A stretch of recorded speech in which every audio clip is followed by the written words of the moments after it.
ಮಂಡ್ಯ ತಾಲೂಕಿನ ಬಿಳಗುಳಿ ಗ್ರಾಮದಲ್ಲಿ ಆಷಾಢ ಮಣ್ಣೆತ್ತಿನ ಅಮಾವಾಸ್ಯೆ ಪ್ರಯುಕ್ತ ಶ್ರೀ ಸೋಮೇಶ್ವರ ಸ್ವಾಮಿ ದೇವಾಲಯದಲ್ಲಿ ವಿಶೇಷ ಪೂಜಾ ಕಾರ್ಯಕ್ರಮ ಜರುಗಿತು. ಮುಖ್ಯ ಅತಿಥಿಗಳಾಗಿ ಎಲ್ಲರೊಳಗೊಂದಾಗೂ ಮಂಕುತಿಮ್ಮ ಟ್ರಸ್ಟ್ ಅಧ್ಯಕ್ಷರಾದ ವಿನಯ್ ಕುಮಾರ್ ಹಾಗೂ ಕುಟುಂಬದವರು ಭಾಗವಹಿಸಿ ದೇವರ ಕೃಪೆಗೆ ಪಾತ್ರರಾದರು. ಇದೇ ವೇಳೆ ವಿನಯ್ ಕುಮಾರ್ ರವರು ಬಿಳಗುಳಿ ಗ್ರಾಮದ ಬಗ್ಗೆ ಕಾಳಜಿ ವಹಿಸಿ ದೇವಾಲಯ ಮತ್ತು ಅರಳಿಕಟ್ಟೆ ಜೀರ್ಣೋದ್ಧಾರಕ್ಕೆ ಆರ್ಥಿಕ ಸಹಾಯ ನೀಡುವುದಾಗಿ ಗ್ರಾಮದ ಮುಖಂಡರು ಹಾಗೂ ಯಜಮಾನರುಗಳಿಗೆ ಭರವಸೆ ನೀಡಿದರು.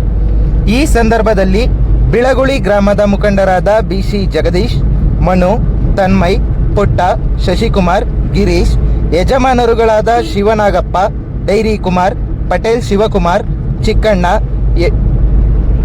ಜಿತೇಂದ್ರ, ವಡ್ಡರಹಳ್ಳಿ ಕೊಪ್ಪಲು ಸಂತೋಷ್ ಮತ್ತು ಕುಟುಂಬಸ್ಥರು, ಬಿಳಗುಳಿ ಗ್ರಾಮದ ಮುಖಂಡರು ಹಾಗೂ ಅಕ್ಕಪಕ್ಕದ ಗ್ರಾಮಸ್ಥರು ಹಾಜರಿದ್ದರು. ಮಾತು ಹೇಳಿ ಇವತ್ತು ನಮ್ಮೆಲ್ಲರಿಗೂ ಆಶ್ವಾಸನೆಯನ್ನು ಕೊಟ್ಟಿದ್ದಾರೆ. ಅವರು ನಮ್ಮ ಜೊತೆಲಿ ಇದ್ದು ಎಲ್ಲ ಕೆಲಸಕ್ಕೂ ಸಹಕಾರ ಕೊಡ್ತಾರೆ ಅಂತ ನಾವೆಲ್ಲ ನಂಬಿ ಅವ್ರಿಗೆ ಉತ್ಪೂರ್ವಕವಾದ ಊರಿನ ಪರವಾಗಿ ವೈಯಕ್ತಿಕವಾಗಿ ವಂದನೆಗಳೆಲ್ಲ ಅರ್ಪಿಸ್ತಾ ಇದ್ದೀವಿ. ಆಚಾರ ಮಾಡಿರುತ್ತೆ ಕೂತ್ಕೊಂಡ್ರೆ ಬರೀ ಕಾಲ್ಟೆ ಹೊಡಿತಾರೆ. ಅದಕ್ಕೆ ಮಾಡಿದ್ರೆ ಈ ಸುತ್ತ ಕಲ್ಲು ಹಾಕ್ಸ್ಬಿಟ್ಟು ಅಲ್ಲಿ ನಾಗರ ಕಲ್ಲು ಹಾಕ್ಸ್ಬಿಟ್ಟು ನಾಗರ ಕಲ್ಲು ನಾಗರ ಕಲ್ಲು ಇದೆ, ಅದು ಈಚಲೆ ಸ್ವಲ್ಪ ಪ್ಲಸ್ ಅದಕ್ಕೆ ಕವರಿಂಗ್, ಅದಕ್ಕೆ ಸುತ್ತ ಕಂಬಿ ಹಾಕ್ಬಿಟ್ಟು ಅಲ್ಲಿ ಒಂದು ಸಾರಿ ಮಾತ್ರ ಪೂಜೆ ಪುಸ್ತಕ ಯಾವ ಮಾಮೂಲಿ ಗೌರಿ ಹಬ್ಬಗಳಲ್ಲಿ ಅಲ್ಲಿ ಇಲ್ಲಿ ಹೊರಗಡೆ ಹೋಗ್ತಾರಲ್ಲ ಇಲ್ಲೇ ಮಾಡಲಿ ಅಂತ ಹೇಳ್ಬಿಟ್ಟು ಹುಡುಗರು ಸಹಾಯದಿಂದ ಕೆಲಸ ನಾವು ಸೇರ್ಕೊಂಡು ಗ್ರಾಮಸ್ಥರು ಇಲ್ಲಿ ನಡೀತಾರೆ. ಈಗ ಈ ಮರಗಳಿಗೆ ನಾವು ನೀರು ಹಾಕೋ ಅವಶ್ಯಕತೆ ಇಲ್ವಾ? ನಾವು ಅಶ್ವತ್ಥಕಟ್ಟೆ ಎಲ್ಲ ಮಾಡಿದ್ಮೇಲೆ ಈ ನಾಗ ವಿಗ್ರಹ ಹಾಕಿದ್ಮೇಲೆ ನೀರು ಹಾಕೋಕ್ಕಾಗಲ್ಲ. ಕವರ್ ಮಾಡಿಲ್ಲ ಅದು ಮನೆ ತಪ್ಪಾದಕ್ಕೆ ಜಾಗ ಸಿಕ್ಕಲ್ಲ, ಕೆಳಗಡೆ ಗ್ಯಾಪ್ ಇರುತ್ತಲ್ಲ ಮಳೆ ಬೆಳೆ ನೀರು.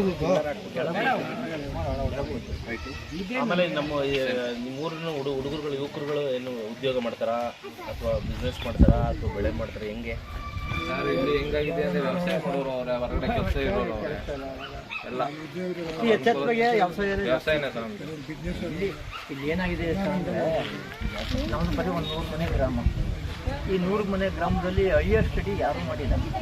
ಏನೋ ಈ ನಮ್ಮ ತಂದೆ ಕಾಲದಲ್ಲಿ 3 ಜನ ಎಜುಕೇಷನ್ ಇತ್ತು, ಇವತ್ತು ಎಲ್ಲರೂ ಎಜುಕೇಷನಲ್ಲಿ ಇದ್ದಾರೆ. ಆದರೆ ಏನೋ ಅಲ್ಪ ಸ್ವಲ್ಪ ಓದ್ಬಿಟ್ಟು ಅಲ್ಪ ಸ್ವಲ್ಪ ಜನ ವ್ಯವಸಾಯಕ್ಕಿಂತವ್ರೆ, ಆ ಓದಿರೋದ್ರಲ್ಲೇ ಒಂದು 10 ಜನ ಬೆಂಗಳೂರು ಸೇರ್ಕೊಂಡವ್ರೆ. ಹೀಗಾಗಿ ಜೀವನ ಅಂತ ಹೈಯರ್ ಸ್ಟಡಿ ಮಾಡ್ಕೊಂಡು ಕೆಲಸಕ್ಕೆ ಯಾರು ಹೋಗಿಲ್ಲ.